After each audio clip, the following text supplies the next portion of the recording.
দুর্যোগপ্রবণ বাংলাদেশে জলবায়ু পরিবর্তনের ফলে বন্যা, ঘূর্ণিঝড়ের মতো দুর্যোগ যেমন বেড়ে গেছে, তেমনি খরা, পাহাড় ধস, দাবদাহ, পানির লবণাক্ততা বৃদ্ধির মতো নতুন নতুন দুর্যোগও দেখা দিয়েছে। প্রাকৃতিক দুর্যোগের সাথে যুক্ত হচ্ছে মানবসৃষ্ট দুর্যোগ। এই দুর্যোগ মোকাবেলা করে কিভাবে আমরা ভালোভাবে বেঁচে থাকতে পারি, এ লড়াই করেই এদেশের মানুষকে বেঁচে থাকতে হয়। দুর্যোগের বিরুদ্ধে এই লড়াইয়ে তরুণরা তাদের শক্তি ও মেধা নিয়ে কিভাবে ভূমিকা রাখতে পারে, সেই লক্ষ্যে 4-1 ডিজাস্টার হ্যাকাথন 1.0 অনুষ্ঠিত হয়েছিল 2023 সালে। তারই ধারাবাহিকতায় 2024 সালে অনুষ্ঠিত হল 4-1 ডিজাস্টার হ্যাকাথন 2.0। দুর্যোগ ব্যবস্থাপনা কিভাবে আরো ভালো করা যায়, কিভাবে ক্ষতির হাত থেকে মানুষ ও সম্পদকে রক্ষা করা যায়, এই নিয়ে বাংলাদেশের 39টি শিক্ষা প্রতিষ্ঠান থেকে 84টি দল তাদের আইডিয়া জমা দেয়। আমাদের দেশে প্রচুর দুর্যোগ হয়, সেই জন্য আমাদের উন্নয়ন যে মাত্রায় হওয়ার কথা ছিল সেই মাত্রায় আসলে উন্নয়নটা হচ্ছে না।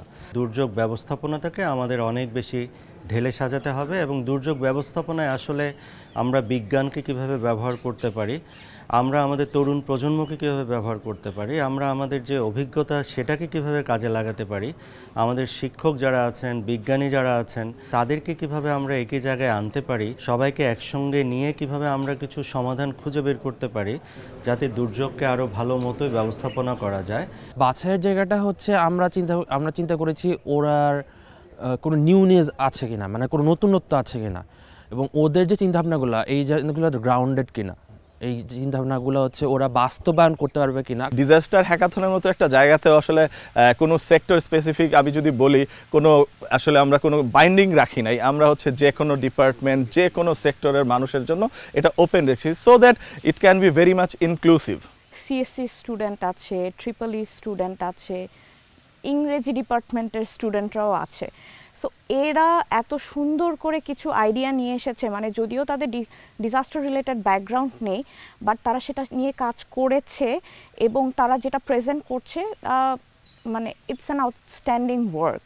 নর্মালি আমরা হচ্ছে as a civil engineering department student আমরা আসলে খুব বেশি পরিমাণে সাইক্লোন রিলেটেড কোনো রিসার্চ অর এরকম ইন্টেন্সিভ কোনো কাজ করার আসলে সুযোগ হয় না। বাট এইখানে আসার পরে আমরা বেসিক্যালি এমন একটা প্ল্যাটফর্ম পেয়েছি যে আমরা একটা প্রজেক্ট বিল্ড আপ করেছি, যে প্রজেক্টটাকে আমরা ফার্দার আরও বিভিন্ন হেল্পের মাধ্যমে আমরা জিনিসটাকে বাংলাদেশের জনমানুষের সেবায় কাজে নিয়ে আসতে পারবো।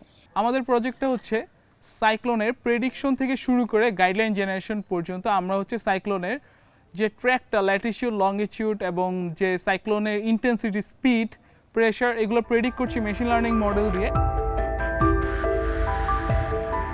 আমরা আমাদের ঢাকার ল্যান্ডফিলের দিকে যদি দেখি তাহলে দেখা যাবে যে প্রতিদিন আমাদের এখানে 6500 টন ওয়েস্ট আসলে হচ্ছে কি এখানে জেনারেট হচ্ছে।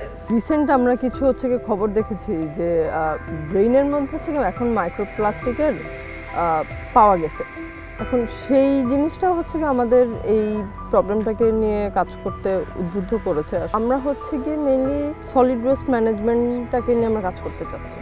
মানে আমাদের এক্সিস্টিং যে ওয়েস্ট ম্যানেজমেন্ট সিস্টেমটা আছে সেখানে হচ্ছে আমরা কমিউনিটিকে most of the time consider করি না, মানে ওদেরকে আমরা হচ্ছে আমাদের সিস্টেমে কনসিডার করতে চাচ্ছি যাতে তারা হচ্ছে এই ম্যানেজমেন্ট সিস্টেমে ইনভলভ হতে পারে। এই যে তোমরা যে আইডিয়াটা নিয়ে আসছো সেটার সাথে ডিজাস্টারের প্রপার লিঙ্কআপটা করা যায়। বিভিন্ন ডিজাস্টারের সময় দেখা যায় যে রিলিফ ডিস্ট্রিবিউশন এফেক্টিভ ওয়েতে হয় না। দেখা যায় যে একই রিজিয়নের একই লোক দেখা যায় যে বারে বারে রিলিফ পাচ্ছে, অন্য ব্যক্তি পাচ্ছে না। তো আমাদের এই রিলিফসিং প্ল্যাটফর্মটা হচ্ছে এফিশিয়েন্টলি ডিস্ট্রিবিউশনে সাহায্য করবে। এই প্ল্যাটফর্মের মধ্য দিয়ে আমরা হচ্ছে এফিশিয়েন্সি, ট্রান্সপারেন্সি এবং হচ্ছে টাইম ম্যানেজমেন্ট এই তিনটা এনশিওর করতে পারি। যদি হচ্ছে ঘূর্ণিঝড়ের বিষয়টা দেখি, ঘূর্ণিঝড় হচ্ছে ফর্ম হওয়া থেকে শুরু করে একদম মানে নির্দিষ্ট একটা জায়গায় গিয়ে শেষ হয়ে যায়। তো এই যে এর ভিতরে দেখুন যে হচ্ছে একটা নির্দিষ্ট টাইম থাকে, এই টাইমের ভিতরে অনেক ক্ষতি করে। তো আমাদের সলিউশন হচ্ছে রিয়েল টাইম ব্রডকাস্টিং সিস্টেম, যে ডেটাগুলো হচ্ছে বিএমডি এবং সিপিপি ডিস্ট্রিবিউট করে, সেটা আমরা হচ্ছে আমাদের ব্রডকাস্টিং সিস্টেম দিয়ে উইদিন মিনিট ওর 30 সেকেন্ড। আমরা শুধু ডেটাটাকে আমাদের ডেটাবেজে পুশ করেই আমরা সেটা ব্রডকাস্টিং করে ফেলবো। আমাদের প্রজেক্টটা বেসিক্যালি যমুনা রিভার ইরোশন নিয়ে। আগের যে আমাদের রিভার ব্যাংক ডেটাটা আছে, মানে যেভাবে হচ্ছে যমুনা রিভার যে শোর লাইনটা চেঞ্জ হচ্ছে, ওইটা আগের ডেটাটা অ্যানালাইসিস করে নেক্সট 1 ইয়ার, 5 ইয়ার অ্যান্ড 10 ইয়ারের একটা প্রেডিকশান দিচ্ছি। এই ইরোশন যে ডেটাটা আমরা দিচ্ছি, ও ডেটাটা আমরা একটা ম্যাপিং হিসাবে দিচ্ছি। এখন যেহেতু প্রযুক্তির যুগ, মেশিন লার্নিং আছে, এআই আছে, ওরা ক্লাউড বেস লট অফ ডেটার অ্যাক্সেস পাচ্ছে, আবার ওদেরও স্কিল কিন্তু অনেক উপরের লেভেলে চলে গেছে। এই আমাদের আনঅ্যাড্রেস যে প্রবলেমগুলো আছে, যেমন আমাদের ওয়েস্ট ম্যানেজমেন্টের সমস্যা আছে, আমাদের আরবান অনেক ধরনের ইস্যুজ আছে, আমাদের দেশে ডিজাস্টার নিয়ে অনেকগুলো ইস্যুজ আছে, এগুলো নিয়ে যে কাজ করতে চাচ্ছে, সো এইটা আমাকে আনন্দিত করছে। এই যে মাল্টিপল ফিল্ডের যে নলেজটা, ওইটা আমাদের অনেক কাজে লেগেছে। কারণ আমাদের টিম সেশন ছিল, যে এক একটা টিমের সাথে আমরা বসে ওই টিমের কে আমরা সাজেশন দিব এবং ওই টিম আমাদেরকে সাজেশন দিবে।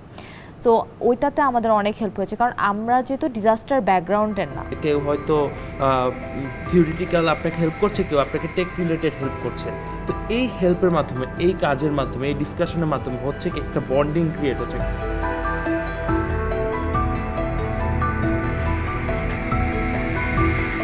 একদম ফার্স্ট গ্ল্যান্সে হচ্ছে আমি এটাকে একটা নর্মাল একটা কম্পিটিশনের মতোই চিন্তাভাবনা করেছি, বাট 4-5 মাস হচ্ছে এই মানে কম্পিটিশনের পিছনে এফোর্ট দিয়ে যেটা আমরা বুঝলাম, এটা নট জাস্ট এ কম্পিটিশন।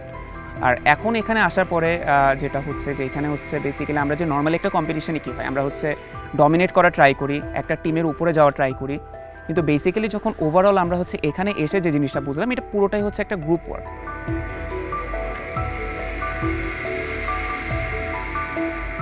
না, আমাদের মতো যারা এখানে মেন্টর ছিলেন, তারা যেভাবে এটাকে আরও ফাইন টিউনিং করে দিয়েছেন, যে কোন কোন ডাটা, কোন কোন মেথড, কোন কোন সফটওয়্যার বা এখানে কোন অ্যাপ্রোচে এগোলে বা কোন টুলস ব্যবহার করলে ওনারা আরও মানে আরও ভালো ফলাফল পাবে। বাংলাদেশের দুর্যোগ ব্যবস্থাপনার বড় শক্তির জায়গা হলো আমাদের ইতিহাস থেকে শিক্ষা নিয়ে এগিয়ে যাওয়া। আমরা অনেক ক্ষতির শিকার হয়েছি, সেই 1970 সালে, 1991 সালে। প্রতি বছর প্রতিনিয়ত বিভিন্ন প্রাকৃতিক মানব সৃষ্ট দুর্যোগ আমাদের ক্ষতি করেই চলেছে।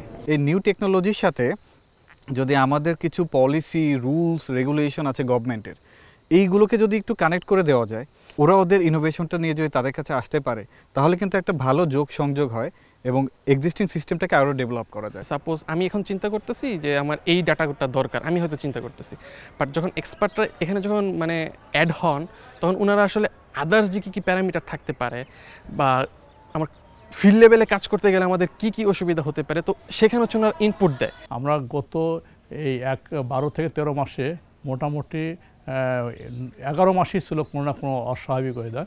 এই জন্যে এই ধরনের ডিজাস্টার হ্যাকাথন খুবই গুরুত্বপূর্ণ।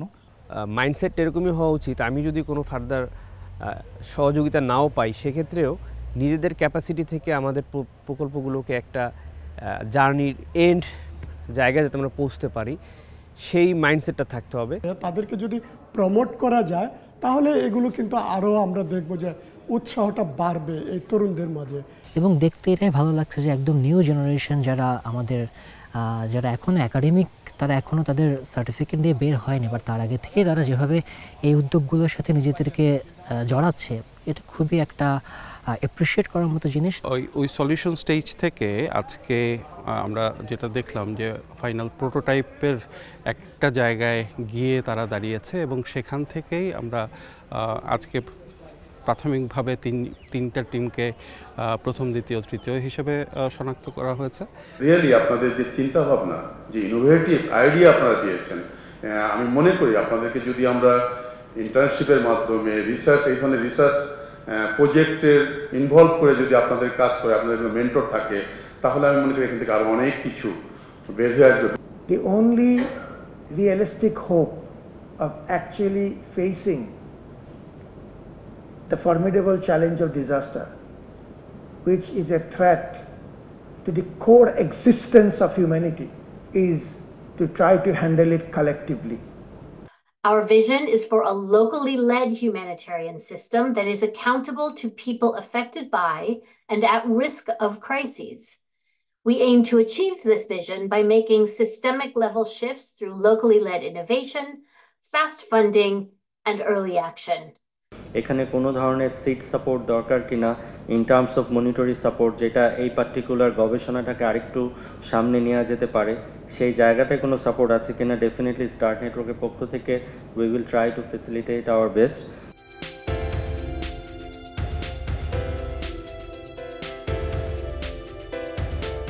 It was completely a different experience because এখানে এক্সপার্টাইজরা অনেক বেশি এঙ্গেজড ছিল পার্টিসিপেন্টদের সাথে। আমরা যে 3 দিন সিসিটিভিতে ছিলাম তাদের থেকে যে পরিমাণ টেকনিক্যাল সাপোর্ট পেয়েছি, ডোমেন নলেজ পেয়েছি, দ্যাট ওয়াজ ইনক্রেডিবল।